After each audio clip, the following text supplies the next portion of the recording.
Patricia Monteau, auteure, conférencière et créatrice de l'Association des Amis de Gita Mala. Sa conférence, La grande invitation de la vie. Patricia va nous expliquer dans sa conférence que chaque perte extérieure, c'est l'opportunité d'un gain intérieur. Et dans sa conférence, elle va nous raconter comment Gita Mala lui a enseigné le grand jeu de qui perd gagne. Vous ne verrez jamais la situation sanitaire que nous sommes en train de vivre de la même façon.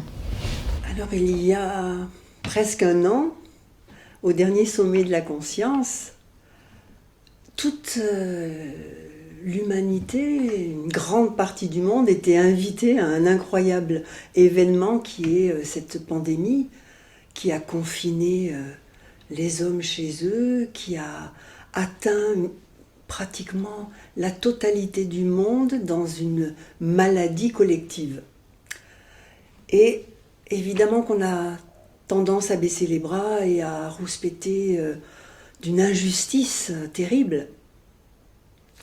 Mais si la vie ne nous voulait pas de mal,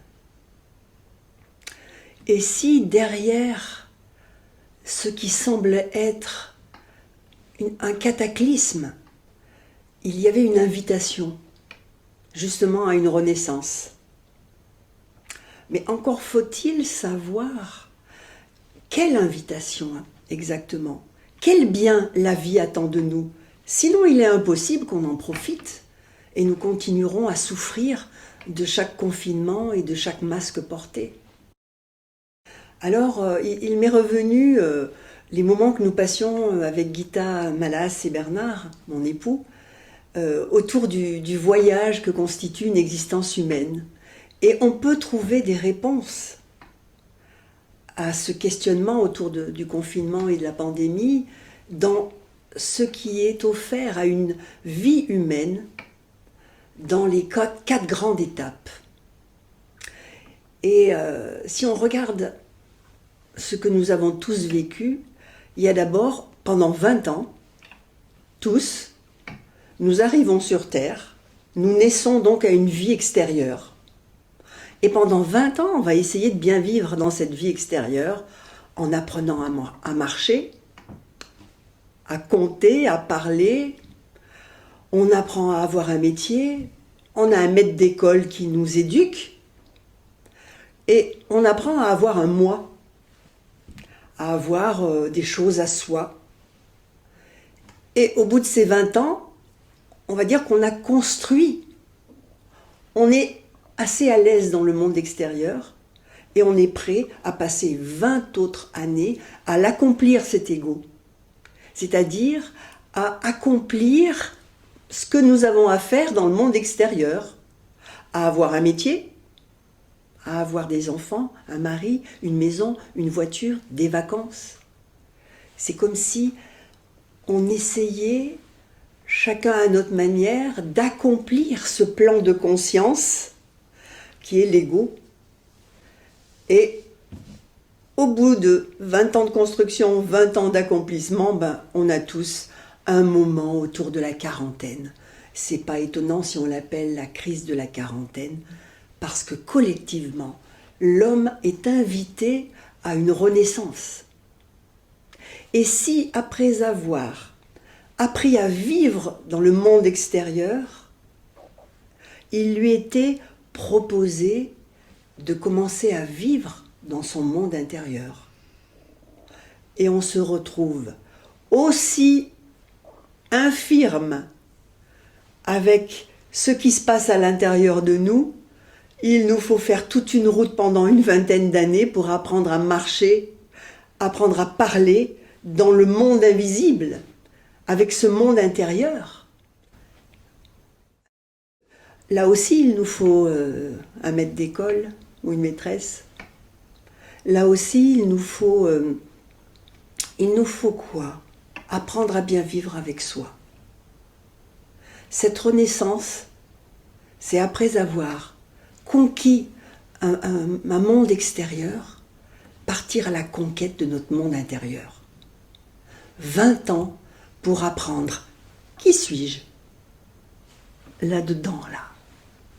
dans mon invisible, dans mes blessures secrètes, dans mon intimité. Qui suis-je exactement?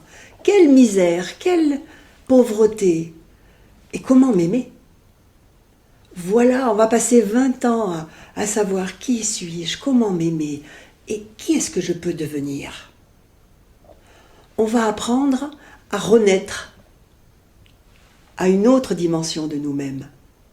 Si pendant, une quarantaine d'années, on a appris à naître à ce monde extérieur, maintenant c'est naître à notre vie intérieure jusqu'à être totalement à l'aise et pouvoir passer d'une nature ordinaire à une autre dimension de nous-mêmes qu'on appelle le meilleur de soi, ce que cherchent toutes les traditions, tous les mouvements spirituels.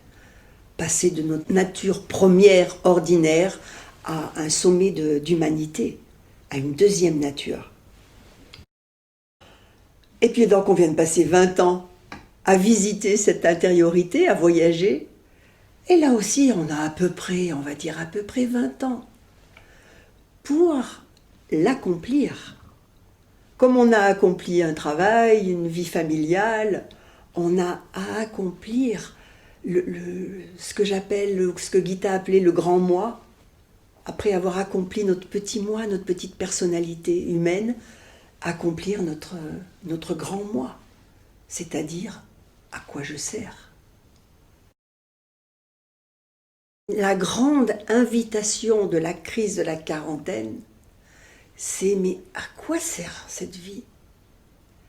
Et donc nous avons à naître à un dialogue avec cet invisible qui nous habite, qu'on l'appelle l'ange, qu'on l'appelle notre maître intérieur, notre guide.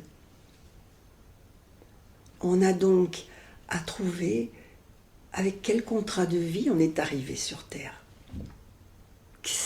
Quelle mission nous a amenés à naître? Quelle légende personnelle? Alors, parce qu'on aura trouvé notre raison d'être, cette renaissance va donner sens à notre vie. Et c'est la quête de tout homme.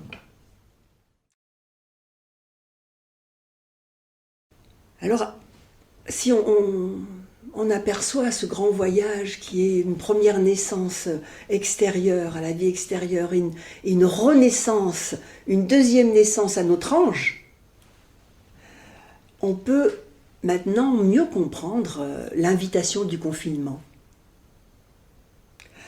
Et si le confinement, dû à cette pandémie, si cette grande maladie humaine était une invitation à une crise de la quarantaine collective, une crise de la quarantaine de toute la société occidentale qui est arrivée à un endroit où on est à l'aise, on a ici dans le monde occidental aujourd'hui tout ce qu'il nous faut.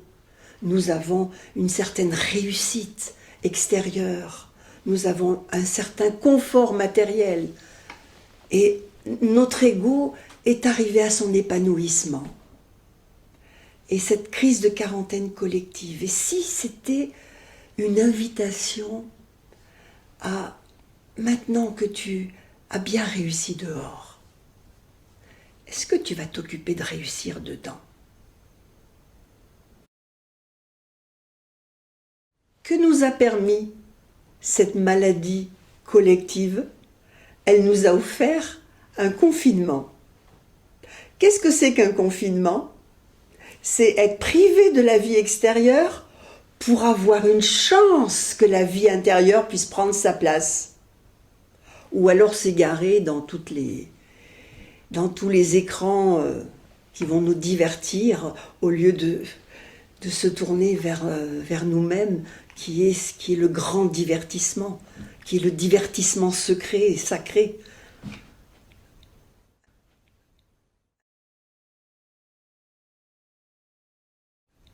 Alors, si on veut répondre à l'invitation de la vie, nous avons donc tous à trouver comment ce que l'on perd dehors va nous permettre de gagner autre chose dedans. Comment, si nous sommes privés d'un dehors de voyage, de cinéma, de théâtre, de déplacement, on perd quelque chose, c'est une petite mort. On meurt à un certain monde extérieur. Qu'est-ce qu'on va y gagner en échange intérieurement? Si on ne trouve pas ce qu'on va y gagner, qui soit aussi intense, l'intensité qu'on avait dans nos voyages extérieurs, est-ce qu'on va le retrouver dans le voyage intérieur, avec notre ange, avec des images inspirées qui vont nous faire voyager au-delà du temps et de l'espace? Mais dans un cinéma, on va assister au cinéma de nous-mêmes, que la quête de cet autre monde qui nous attend, le monde de notre service sur Terre, le monde de se donner aux autres, de partager, c'est un autre monde. Passer de celui qui a réussi à avoir suffisamment pour maintenant donner, quoi. Parce que c'est une autre invitation qui nous est offerte à travers cette maladie. C'est beaucoup sont très démunis et souffrent économiquement beaucoup plus que d'autres. Est-ce que nous allons partager ou encore plus garder? Voilà la grande renaissance qui est attendue aujourd'hui dans une crise de la quarantaine collective. Moi, j'aime bien rentrer dans le concret de ma propre vie, de nos propres vies quotidiennes. Et il y a des petites renaissances que l'on peut attraper, que l'on peut vivre. Et entre autres, s'il y a la grande maladie de la pandémie, on a tous nos petits bobos. On a tous nos petites douleurs de dos, de cou. Allez, on a tous nos problèmes de genoux. Et plus on vieillit, on va dire, plus, étrangement, on va avoir des diminutions de nos capacités à marcher, à manger, à courir, à sortir, à bouger, à parler, à mâcher. Comme si, là aussi, toutes ces petites maladies étaient l'invitation à un grand jeu, le jeu de qui perd gagne. Si on retenait simplement cette grande invitation qui est chaque fois que je perds un dehors, c'est pour vite gagner un dedans. Parce que sinon, je vais souffrir de perdre et j'aurai perdu 2 fois. Perdu la rapidité de mes mouvements pour rien y gagner, on perd 2 fois. Et moi, dernièrement, j'avais une tendinite. Et donc, évidemment que cette tendinite m'a privée de la facilité à bouger dans tous les sens, à faire plein de choses en même temps, à débarrasser mon petit déjeuner, la table à toute vitesse, et j'étais ralentie. Donc soit je perds une rapidité de mouvement pour y gagner quoi? Et petit à petit, j'ai vu comment j'ai gagné une certaine délicatesse de mes gestes. Comme si je rentrais dans une autre dimension de Patricia, quoi.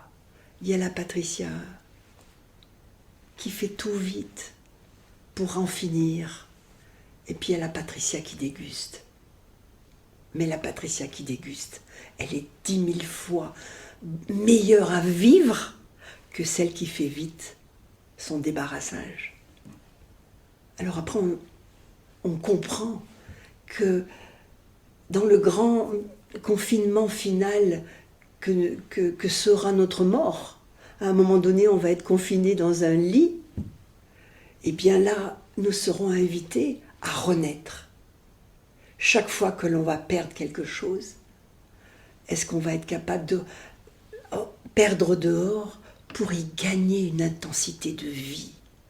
Une intensité de vie qui, quand on ne pourra plus bouger, sera peut-être une litanie de prières.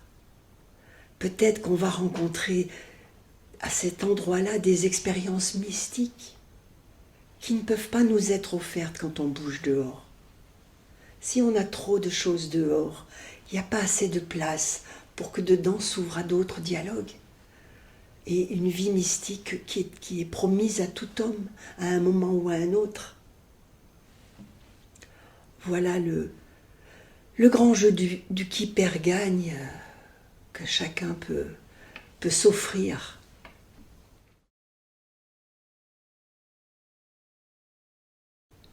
Et puis j'ai essayé de descendre dans encore plus ordinaire. C'est-à-dire dans une vie normale où on n'a pas forcément des petites douleurs, où on va bien. Mais finalement, nos journées sont faites de plein de petits moments qui peuvent basculer d'un côté ou d'un autre, qui peuvent être des petites morts ou l'occasion de petites renaissances. Gita, elle résumait la vie, la transformation attendue de l'homme, du pire de lui au meilleur de lui-même. Elle le résumait par le fait que nous avons à passer de nos petites guerres quotidiennes à des petites paix quotidiennes à gagner. Passer de ce point fermé qui va nous frapper nous-mêmes ou frapper l'autre dans un petit jugement, dans un petit souci, une préoccupation, quelque chose qui nous énerve, des reproches. Allez, on a le point fermé, c'est une mort, une petite mort. Et est-ce qu'on va avoir suffisamment d'amour pour nous-mêmes pour transformer ce point qui va frapper en main qui va caresser nous-mêmes et puis les autres, évidemment. Et que là, nous sommes dans une petite renaissance quotidienne possible à tout être. Alors, on va dire que tous les chemins spirituels ont inventé des outils de renaissance. Des outils pour aider les hommes à passer d'une petite mort à une petite renaissance. Gita avait trouvé un nom pour parler de ces petites renaissances. Elle disait est-ce que nous allons attendre de vivre une NDE, une Near-Death Experience, une expérience proche de la mort? Est-ce que nous allons attendre la mort pour vivre à cette haute dimension de nous-mêmes comme elle est décrite par ceux qui reviennent d'une mort imminente, c'est-à-dire embrasser la vie au-dessus de la vie, voir défiler toute sa vie hors de l'espace et du temps, être partout à la fois et tout sentir de soi et des autres, être donc dans une dimension où nous avons quitté l'espace et le temps de l'ego et de l'extérieur pour n'être plus qu'une vie intérieure qui embrasse la vie. Et elle a fait cette expérience à un moment donné où, allez, nous étions en crise, elle et nous, mon époux, elle et moi, et elle s'aperçoit qu'elle nous avait un petit peu trop secoués, qu'elle était une mère possessive, voulant que ses enfants grandissent vite. Alors, elle nous poussait un peu plus que le nécessaire. Alors, elle s'était fait justement, pour ne pas oublier, elle avait dessiné sa renaissance. Elle s'était dessinée en matrone, les mains sur les hanches, et dessous, et avec une petite couronne sur la tête. Et elle avait écrit une légende sur cet dessin humoristique d'elle-même. C'était « Le sage propose, l'emmerdeur impose ». Elle n'y allait pas de main morte. La mère possessive, c'était celle qui imposait. Alors c'est elle qui devait mourir pour laisser la place à celle qui propose, au sage qui propose au lieu d'imposer. Et elle nous a fait assister, et je suis encore touché aujourd'hui de l'humilité qu'il faut à 85 ans pour accepter de reconnaître que voilà, il y a encore une imperfection à aimer pour renaître à une autre dimension d'elle. Et nous avons donc tous des misères, des petites misères, des petites imperfections que nous avons à embrasser, à aimer pour renaître à une autre dimension aimante et miséricordieuse de nous-mêmes. Passer de celle qui fait sa petite guerre à celle qui fait sa paix, du poing fermé à la main ouverte. Alors, il me revient un moment comme ça, totalement ordinaire. J'ai essayé de m'entraîner à renaître dans plein de petits moments où je tempêtais intérieurement. Et ce jour-là, je vais préparer le repas, je suis donc dans ma cuisine. J'ouvre mon lave-vaisselle pour récupérer mes plats, les plats dont j'ai besoin. Et il se trouve que j'avais oublié de faire tourner mon lave-vaisselle et que je n'avais que les plats dont j'avais besoin qui étaient encore sales. Donc je les attrape à toute vitesse pour les laver, en colère, en me disant « Mais vraiment, tu es nul, quoi. C'est pas possible que tu aies encore oublié ça, le lave-vaisselle. » Et au passage, j'ébrèche un verre. Mais il nous faut des petites choses comme ça pour nous arrêter, pour qu'on sache que c'est le rendez-vous pour une renaissance, quoi. On a deux destins. Allez, faire la guerre, débarrasser tout à toute allure. Oh, on est à deux doigts de reprocher à notre mari de ne pas nous y avoir fait penser au lave-vaisselle, et puis qu'il pourrait bien le faire lui aussi de temps en temps, le lave-vaisselle, et après on a une soirée qui se termine où on boude. Ouais, les petites bouderies, puis petite bouderie, ça fait une vie pas très agréable. Et là, ce jour-là, j'utilise mon outil de renaissance préféré, qui s'appelle le j'ai le droit. Parce que l'outil de guerre, l'outil de mort, la phrase mortelle, on va dire, c'est « Tu n'as pas le droit d'avoir oublié le lave-vaisselle. Tu n'as pas le droit d'être en crise. Tu n'as pas le droit de ne pas avoir fini ton travail. Tu n'as pas le droit d'avoir raté ça. » C'est une litanie de gémissement contre nous-mêmes. Est-ce que nous pouvons là utiliser un outil qui nous réélève? Et le j'ai le droit, c'est cet outil qui nous donne le droit à ce que nous sommes. Voilà qui je suis. Comment puis-je m'aimer? J'ai bien le droit d'avoir une petite faille dans ma journée et d'avoir oublié le lave-vaisselle. J'ai bien le droit de ne pas être une perfect woman. J'ai bien le droit, mon Dieu, sur toute une journée, d'avoir un petit moment d'oubli. Et c'est vrai que déjà, cette manière de s'adresser à soi-même nous apaise. Mais ce n'est pas encore la renaissance. Il faut aller jusqu'à la sentir, cette misère. Et il y a un j'ai le droit à un moment donné qui nous fait renaître. Et pour moi, c'était, j'ai bien le droit de m'énerver contre ce lave-vaisselle parce que j'ai peur que si je ne suis pas une épouse irréprochable, je ne serai pas aimée, je ne serai pas aimable. Alors voilà, pouf, ça y est, on s'est rencontrés. Et on est en train de renaître à soi. Et là, vous comprenez que on a failli sombrer, là on est en train de changer de monde. Et là, il me vient une idée.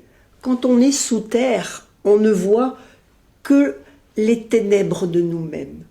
Quand on vient de sortir la tête hors de ces ténèbres, on voit tout autre chose. Et il me vient tout à coup l'idée de pourquoi je ne sortirais pas la belle vaisselle, celle qu'on garde pour les moments de fête.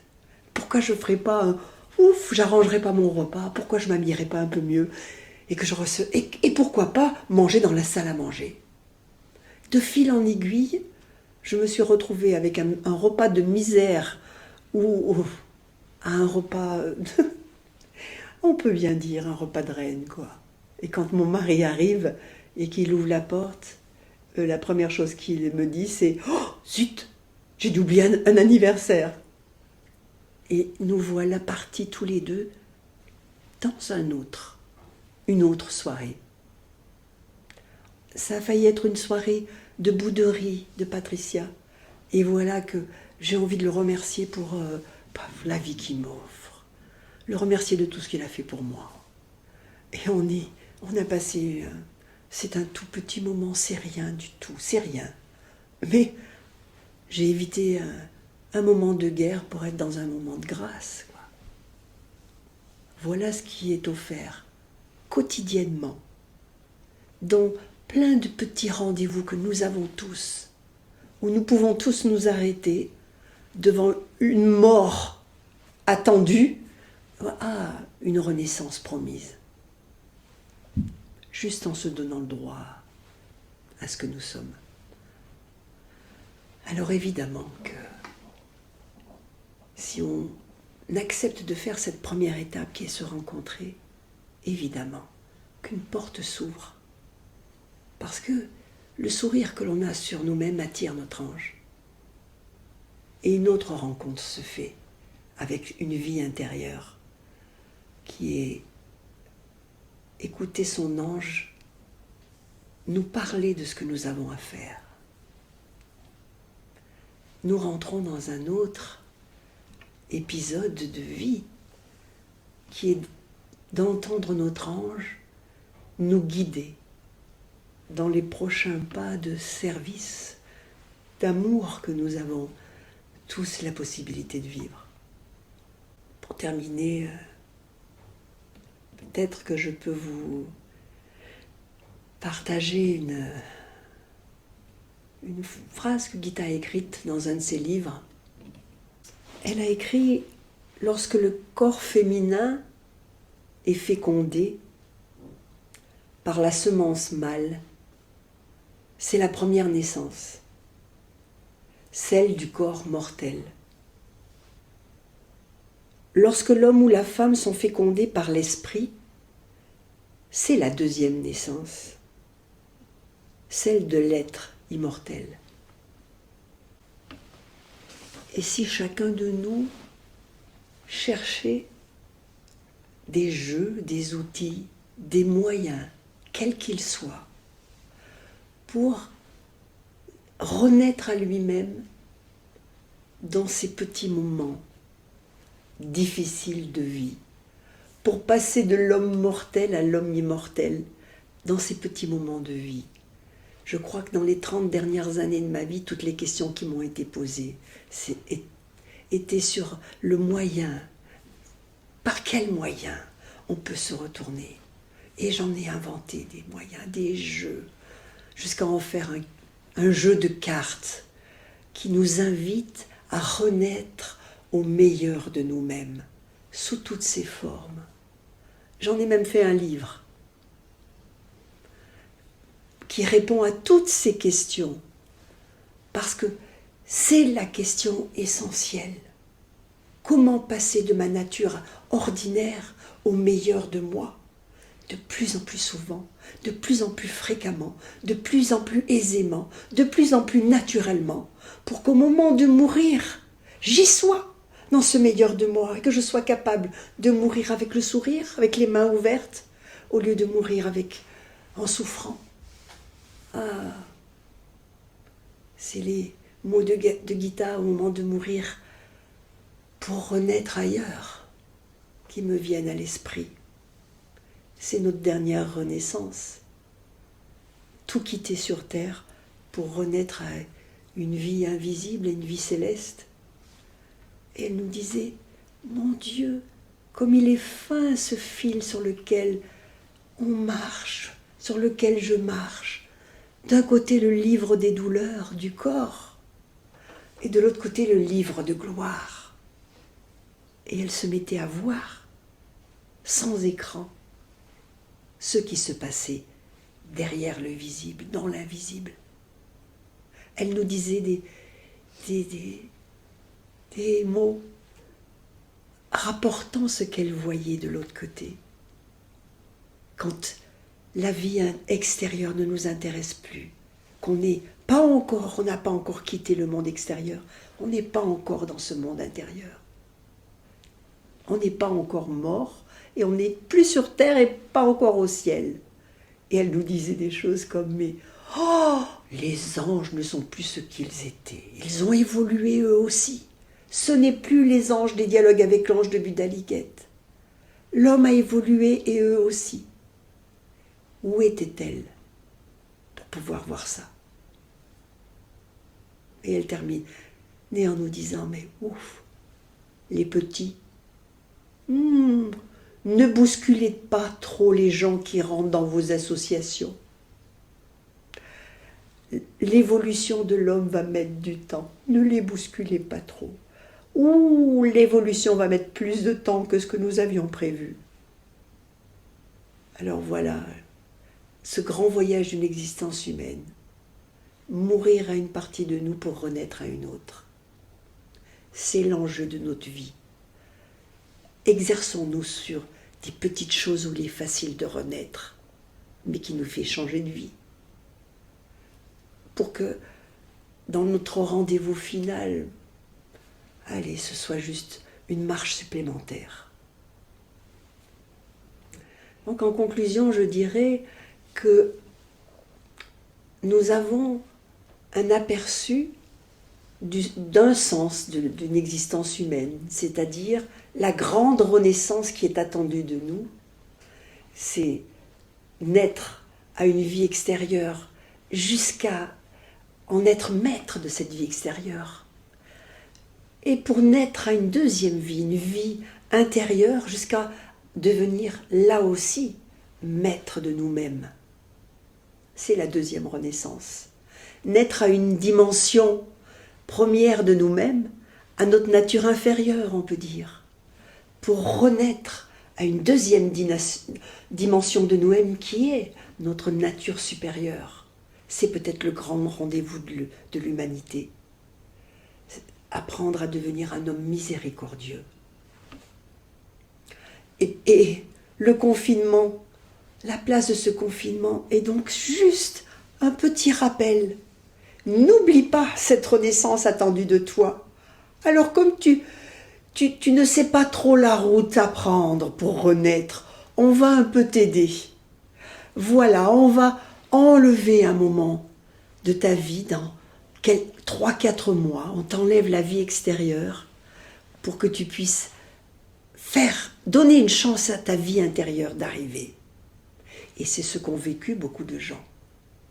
Alors ça, c'est la moyenne renaissance d'aujourd'hui. Et puis il y a les petites renaissances de chacune de nos douleurs, petites morts, pour une renaissance à un corps sans douleur. Chaque douleur extérieure est appelée à être transcendée. Et puis les toutes petites renaissances quotidiennes. Chaque petite guerre transformable en une petite paix. Et c'est ce qui rend nos existences sacrées. C'est qu'à l'intérieur des tout petits moments de vie ordinaires et quotidiens, nous pouvons passer de ce pire au meilleur de nous. Y a-t-il autre chose de plus important? Elle est là la seule liberté que nous avons. Alors, quand nous souffrons d'être masqués et de perdre donc une liberté extérieure, est-ce que cela peut nous inviter à nous démasquer dedans et à rencontrer notre vie, en profiter pour rencontrer notre vie intérieure? Qui je suis maintenant? Zut, ce masque, qui je suis maintenant? Masqué dehors, démasqué dedans. Est-ce que je peux, quand je râle de devoir encore une fois de plus me laver les mains, est-ce que, puisque je suis en train de me laver les mains dehors, est-ce que je peux en profiter pour me laver l'âme dedans, me laver du jugement de l'instant? Voilà. les milliers d'invitations à renaître que nous propose cette période de notre vie.